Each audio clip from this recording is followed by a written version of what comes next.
Palestine is located in the heart of the Middle East at the northernmost tip of Africa. Palestine consisted of Israel, the West Bank, and the Gaza Strip. For many years, two groups, the Palestinians and Israelis, have been fighting for this particular piece of land. They both believe that Palestine is their homeland and rightfully deserves to be theirs. This piece of land was first controlled by the Ottoman Empire.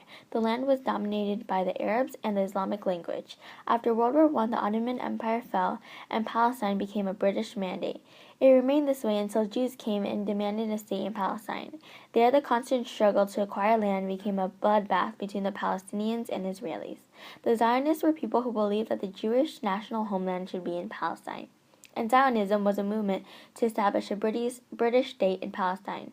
After being kicked out centuries ago, it led to the diaspora of Jews. Later on, they realized that they can only comfortably live in Palestine, and that is when they started to demand a state. Arabs have lived in Palestine for many years. They dominated this region and have built themselves a life here. So when a group comes and tries to take away what they have always known as home, they become upset. They do not want to share their land with any other group because the majority of the population in this region are Arabs. They are willing to fight for what they believe is rightfully theirs. In 1947, the United Nations adopted Resolution 181, also known as the Partition Plan. They voted to divide the British Mandate into two states, a Jewish state and a Palestinian state, and Jerusalem would still remain neutral. And in 1948, the first Jewish state was announced, the State of Israel. The Zionists were pleased with the partition plan. They received what they asked for, a state in Palestine. The Arabs, on the other hand, refused this plan. They did not want to share the land with another group. They were even more upset when they received less land than the Jewish state because the majority of the population were Arabs. This initially sparked a violence between the two groups, resulting in a conflict that still goes on today. After Israel was established, it immediately was disliked by the states surrounding it, as they refused to acknowledge Israel and continued to fight on the Palestinian side. Egyptian President Nasser decided to attack Israel with the help of the Middle Eastern states that supported the Palestinians and by the Soviet Union. As they started to prepare for the attack, the Israelis had already been stationed and prepared for anything that might happen. They attacked Israel, and the Israelis were prepared. They managed to break through all of the Arab enemy lines. This resulted into a victory for Israel, and it also resulted into them acquiring territories. Israel, over the years, eventually took control of Jerusalem. This conflict has resulted in a devastating effect on the civilians that live where the conflict takes place. Both groups use violence and terrorism as a way to fight their battles. The conflict has resulted in many casualties, including innocent children who are affected emotionally and physically. These children have come to live in fear of attacks. As you can see, the land that the Arabs once had control over has slowly decreased over the years. In 1946, they had the land mainly to themselves, not having to fight over it with anyone. In 1947, as a result of the UN partition plan, they had to give up a little more than half their land. And as the conflicts continued, their control of the land starts to decrease even more. Arabs had always been sensitive to the idea of European nations occupying the Middle East. With the immense population of European Jews occupying the Palestine region, Palestinians scoffed at the idea of Jews' reign over their sacred land. They needed to prove to their people that they were not puppets to Europeans, but since their reliability on military and financial support from European nations, they turned on the Jews. As a result, Arabs turned to hostility towards the Jews, wanting to completely destroy the Jewish nation. Life became so horrible that tens of thousands of Middle Eastern Jews immigrated to Israel.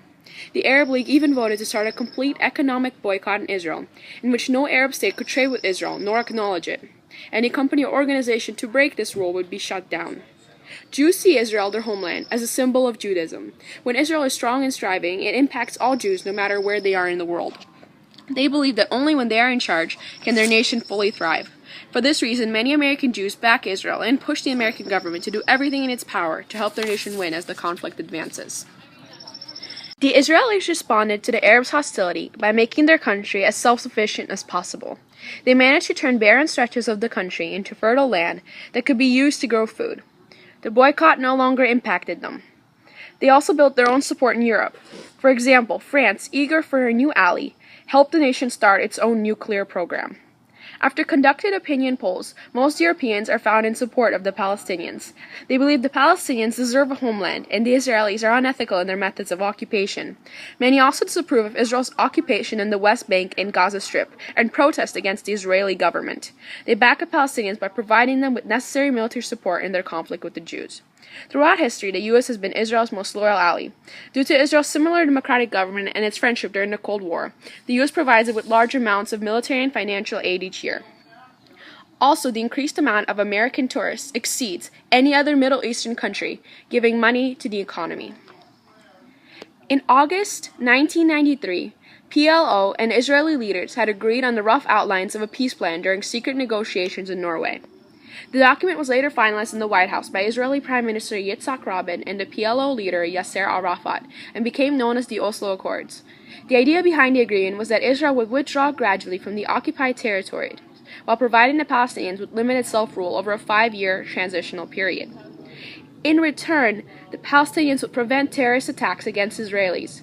A large population of both the Israelis and Palestinians supported the agreement due to their long for peace. The peace did not last for long when both groups began to break the compromised agreement. The Gaza blockade is a land, air, and sea blockade of the Gaza Strip enforced by Israel on the Palestinians that began in 2007 and still going on today. In a series of attacks, 1,383 Palestinians were killed, including 333 children. The remaining 1.7 million population suffers electricity cuts that affected their health, water, sanitation, and schooling.